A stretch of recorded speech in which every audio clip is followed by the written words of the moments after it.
Sometimes a catalyzing event occurs, one so extreme that it disrupts the natural order, compelling a species to change.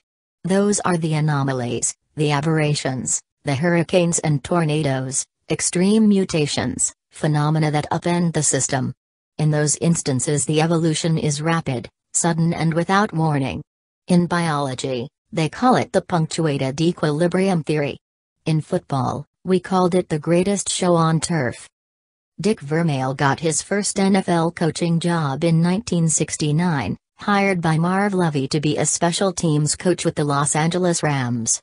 Gabriel, the Rams quarterback that season, threw for 2,549 yards and completed 54.4% of his passes, good enough to be named NFL MVP. 30 seasons later Vermeil returned to the Rams, this time to be the head coach of a very different team, in a new city, with a very different MVP under center.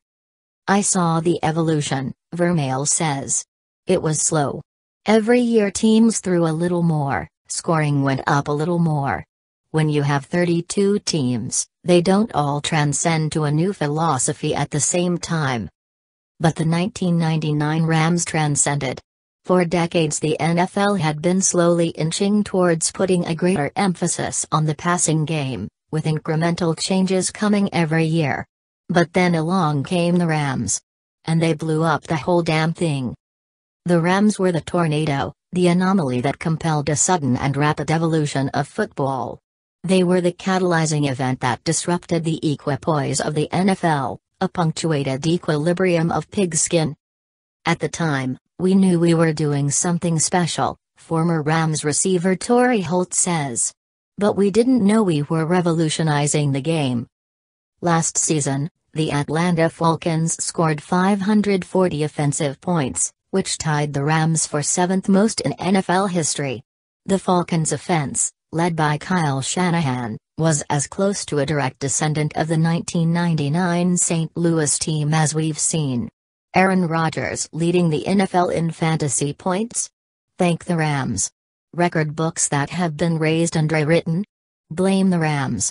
Running backs who now need to run routes and catch passes as part of their job description, tight ends who now are no longer glorified blockers, but athletic freaks and dynamic pass catchers, receivers who now are no longer just big and tall and asked to run one route, but small and shifty and running every route in the book? Rams, Rams, Rams. But, as is the case with all innovators, the Rams were not without their detractors. Like the mutants in X-Men, they were seen as unnatural, abnormal, freaks going against the world's accepted norms. During the 1999 season, Mike Silver summed up the sentiment of the time by writing, in a Sports Illustrated story, that the St. Louis offense seems to violate all the tenets of traditional football. Both the players and the coaches could hear the cries from stodgy commentators who felt they were desecrating the game. You cannot imagine how blistering the critics were. It was like we defamed the Pope, former offensive coordinator Mike Martz says. Now it's celebrated. Martz could hear the Rams' own fans screaming from the stands, imploring him to run the ball more. Now the Patriots are hailed as geniuses when Tom Brady throws 20 consecutive passes. Now the Saints are lauded for their diverse offensive scheme. Now coordinators study the 99 Rams play calling, their route concepts, their system. Now the 99 Rams are emulated. The more and more I sit back and think about it, Holt says, I think, damn, maybe we were ahead of our time. As a high schooler in the late 1960s, Martz frequently sat in the bleachers at San Diego Stadium, where he would watch, spellbound, as Don Coryell's Aztecs dismantled opponent after opponent with a high-powered offensive attack that was nearly impossible to stop. What struck Martz was how different it was. Martz remembers marveling at how several of Coryell's opponents would agree to play with a running clock in the second half of the games, to spare themselves more embarrassment. He yearned to play for Coryell's teams, but 4 years later he found himself suiting up against them as a tight end for Fresno State. Yet, as his playing career morphed into a coaching career, he remained transfixed by Coryell's vision for what football could be. It all began with Don, to be honest with you, Martz says. We just expanded upon what Don did. The so-called air crawl system is a vertical offensive attack, one that eschewed the traditional pro set formation, one running back, one fullback, one tight end, two wide receivers, by putting multiple receivers on the field at once and spreading them out wide. It emphasized the passing game, forced defenses to defend the entire field, and, above all else, was exciting as hell to watch. Coryell later went on to coach the Chargers, his coaching tree branching off to include Ernie Zampese, Joe Gibbs, Norv Turner, Al Saunders, and eventually Martz, his most renegade disciple. Martz studied Gibbs, coached with Zampese and with Saunders, and served under Turner, borrowing from each to form his own version of the offense. But while the seed had been planted decades earlier, the breakthrough moment came with a joke cracked in a cramped meeting room in Ashburn, Virginia, circa 1998. Turner, then the Redskins head coach, sat beside Martz, his offensive coordinator, dissecting film and debating ways to make their football team more competitive. They realized that their offense typically faced about 8 third downs a game, yet they prepared dozens of designed third down plays every week.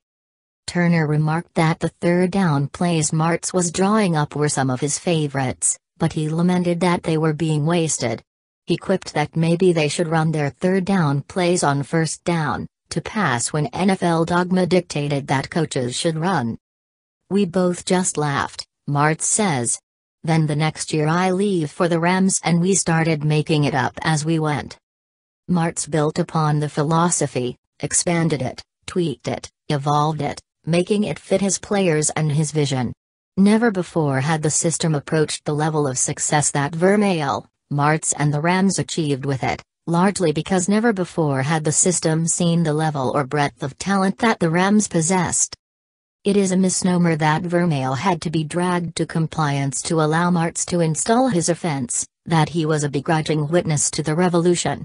Vermeil took over the Rams in 1997 and in his first 2 seasons won 9 games and lost 23. But amid the losses, he had been slowly restocking his offensive arsenal. When Vermeil took inventory of his vast menagerie of talent in the off-season prior to the '99 season, he realized he no longer could be a ground-and-pound coach. The best coaches adapt to their roster. So he hired Martz and set him free. When I brought Martz here, I promised him I'd let him do it, Vermeil says. I told him, this is your baby. All I'll do is support you. While the 1999 team shocked the football world with their sudden arrival, a 9-win increase over the previous season, a record-setting offense and a Super Bowl win, Vermeil really had been assembling the pieces to make the system hum for a while. For his first move as head coach, Vermeil traded 4 picks to acquire the New York Jets' first overall pick in the 1997 draft, widely considered a weak draft. Vermeil used the selection on Orlando Pace, who went on to become one of the best left tackles in league history and the unsung fulcrum of the Rams machine. It took a couple of years, Vermeil says, but the whole process eventually came to fruition.